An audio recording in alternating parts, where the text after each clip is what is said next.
All right, good afternoon, everyone. It is 5:33. I'm going to call this meeting to order. Today is Wednesday, October 27th, 2021. This is the Finance and Audit Committee meeting. Go ahead and proceed with row. Judge Mercurio Martinez. Present. Jorge Delgado, present.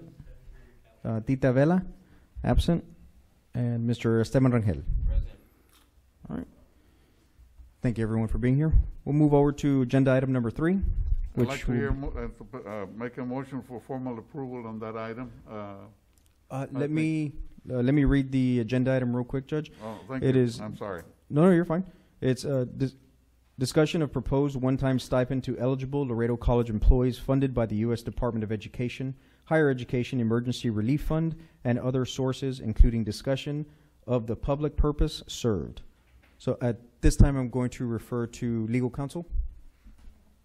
Mr. Chairman and board members, Rusty Muir, Laredo College attorney.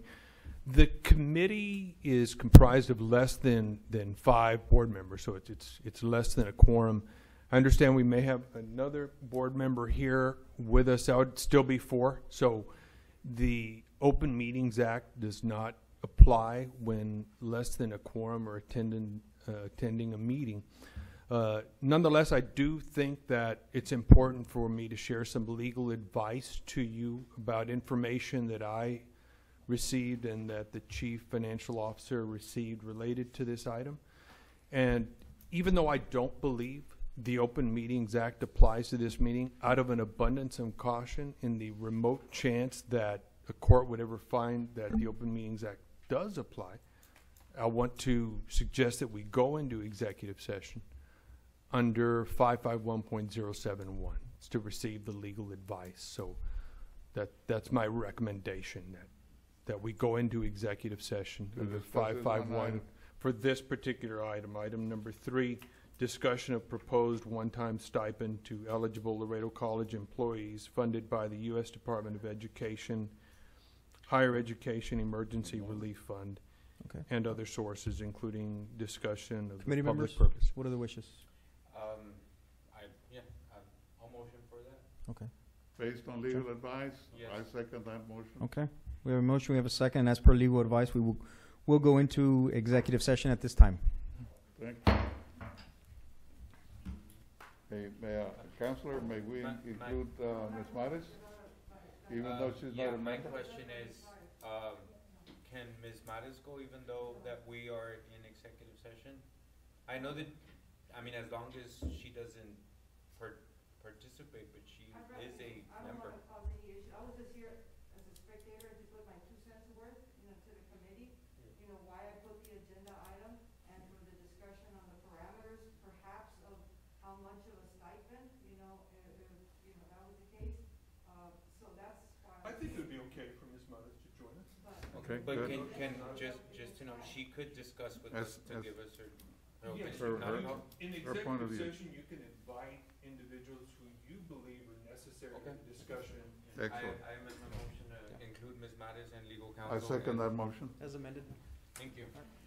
Okay. And if it would be all right, Chief. Yes. Yes, definitely. Cynthia?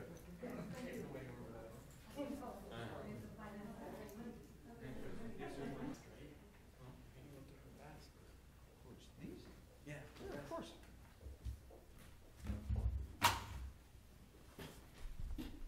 Have you not been here before? Huh? Have you not been here before? Well, tomorrow I know for sure I'm going to be getting out at 2, 3? Yeah, probably. I'm already in trouble for that.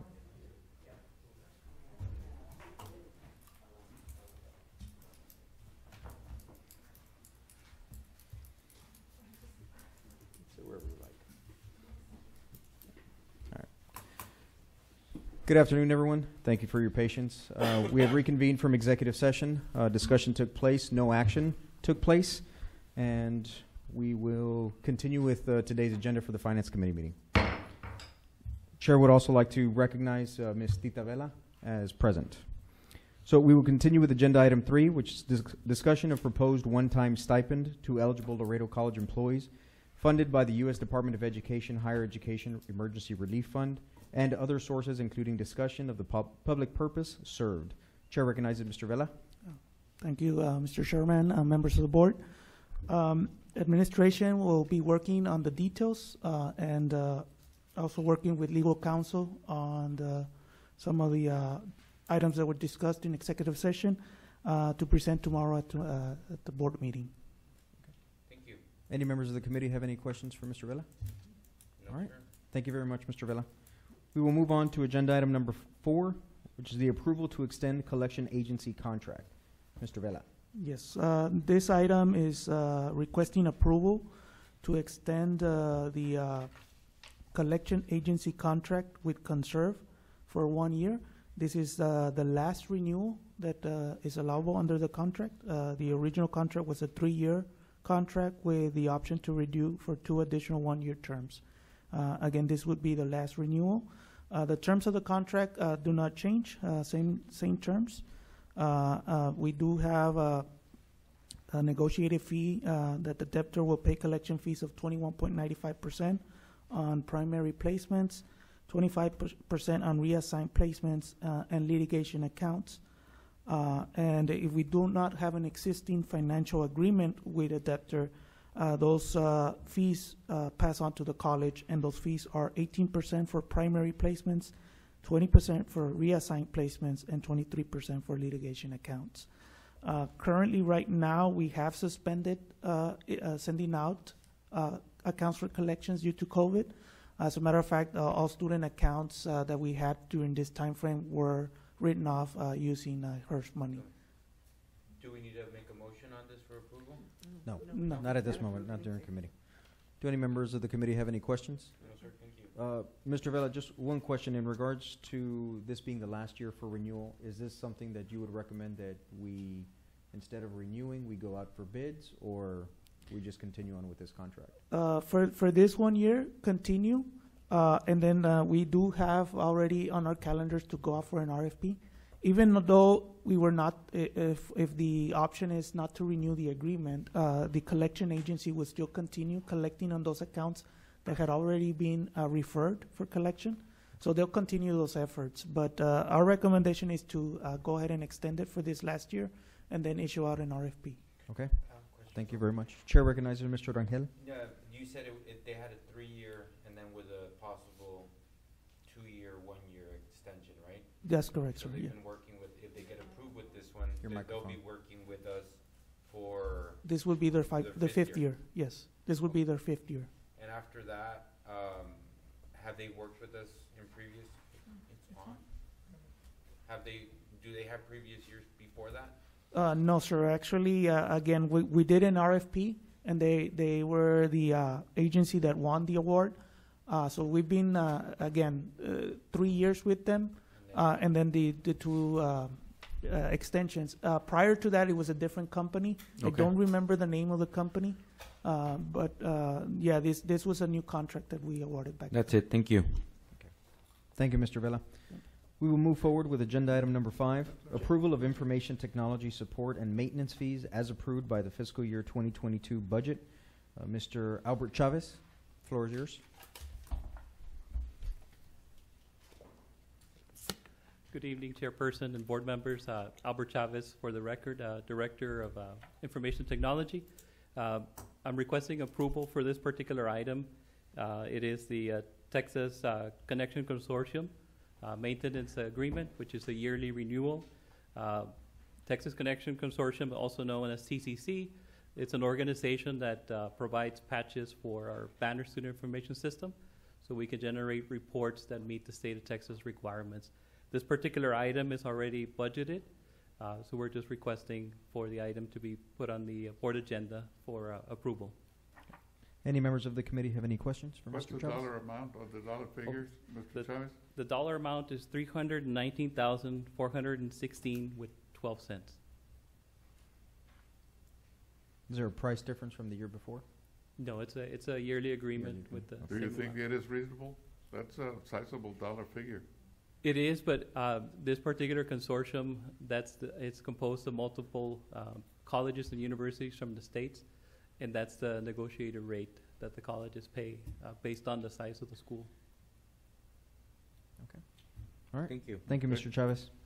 We'll move forward with agenda item number 6, which is the approval of contract for course syllabus management platform. Mr. Cesar Vela.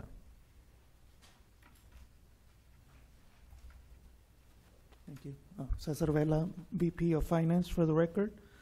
This next item is we are requesting board approval for a 5-year contract with Intelidemia, Inc. in the amount of $65,550. And this is for cloud-based course syllabus management platform. We did issue out a request for proposals. We did have only one company respond, and that was Intelidemia, I'm sorry. The software that we are acquiring is to be able to manage the course syllabus information online, review the progress, and archive syllabi quickly and efficiently. And this is being done to comply with House Bill 2504, which requires us to post the syllabus information on our webpage. So this will make it easier for our instructors and our students to get that information. Again, the total cost is $65,550. The first year will be paid using HERF funding, and then for years 2 through 5 will be part of the general operating budget. Any members of the committee have any questions? No, sir. One question, Mr. Vela. So only, and I'm not going to ask you to repeat the name of the company, but since they're the only one that submitted a proposal, is there not enough competition out there with regards to syllabus management platforms? There are other companies. I really don't know why they did not submit a proposal. We did post a proposal online and on with the state at the state level. We only got a response from Intelidemia. Okay. And we've worked with them before?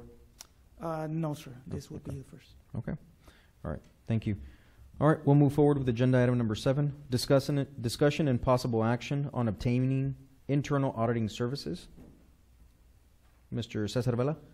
Yes, this one item, we are looking, question came up of looking and exploring at options of obtaining internal audit services. We have been looking at 2 different options. One of the options is to have an in-house internal auditor's office. There is a cost for that, and we have calculated that in order to have an internal auditor's office internally would cost around $300,000 a year. $216,000 of that would be salaries and benefits for the staff. We would be looking at one internal auditor, a staff auditor, and an assistant.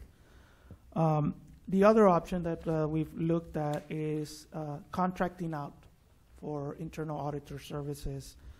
We did reach out to our current auditor, and they do provide internal audit services. However, because they are our external auditors, we would not be able to call them also or engage them as internal auditors.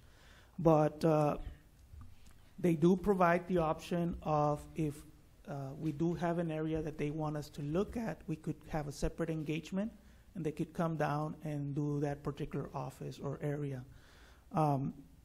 And again, the cost would depend on the amount of work that would be done at the specified rates. On that last Chair. comment that you made, Mr. Vela, when you say, is that, I guess, request something that comes from the administration to conduct an audit, or is that something that would come from the board? It could be from, in reality, it could be from the board, the Okay. Finance and Audit Committee. If there's an item that the Finance and Audit Committee would want to review, we could engage our external auditors to do that. We could also issue out a request for qualifications for internal audit services. However, looking at the cost, it would probably, depending, and again, it's hard to come up with a cost at this moment because depending on the scope of work, but the typical cost would be 4 times the cost of the annual external audit.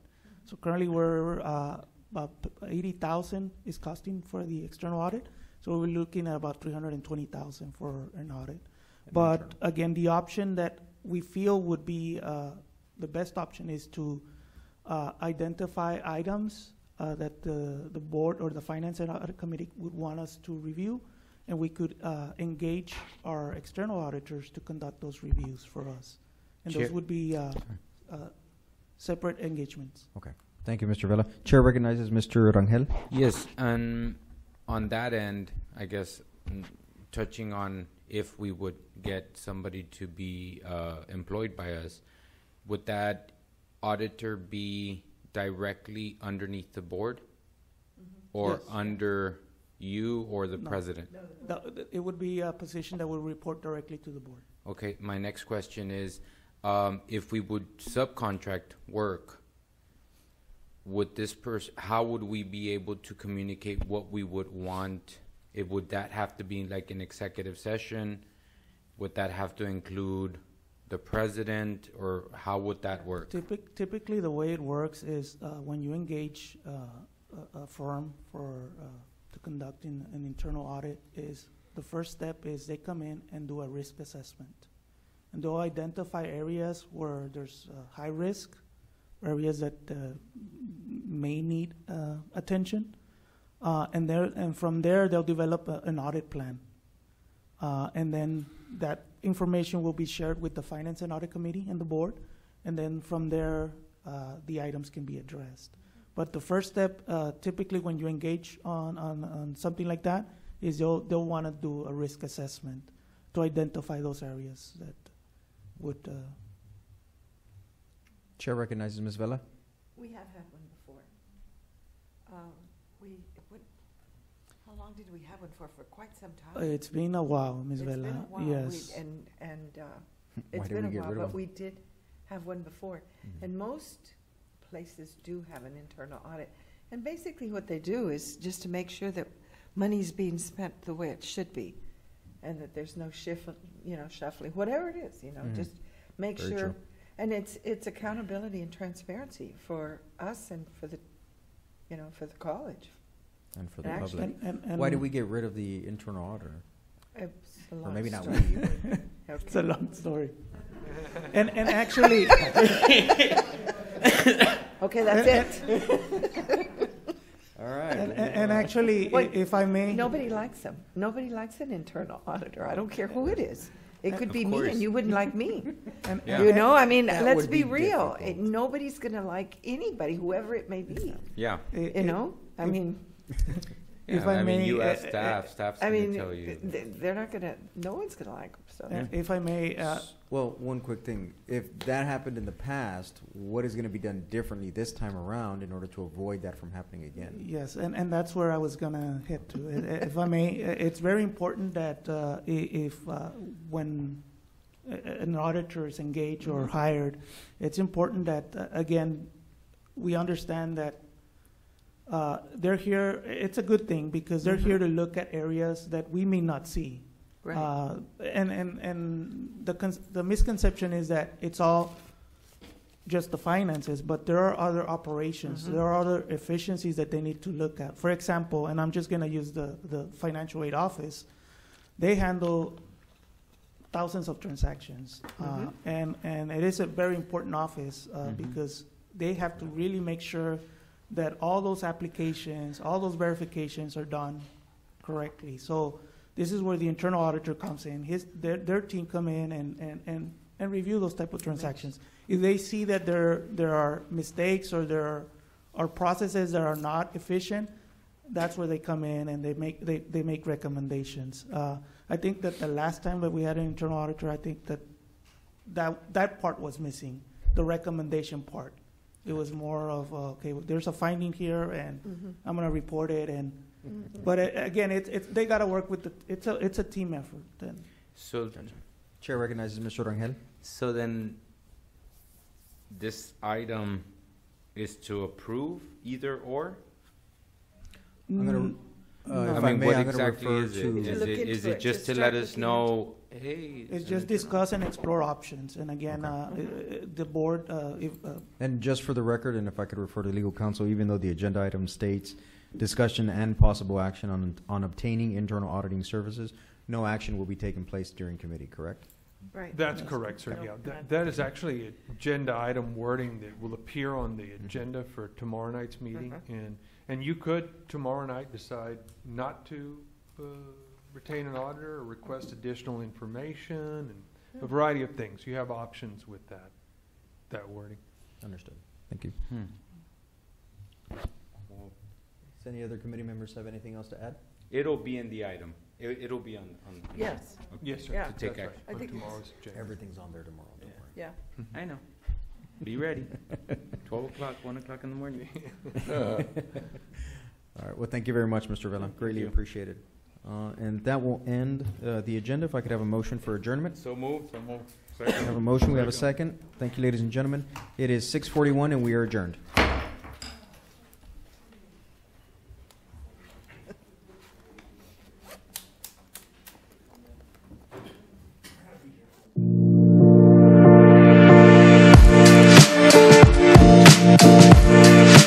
be right back.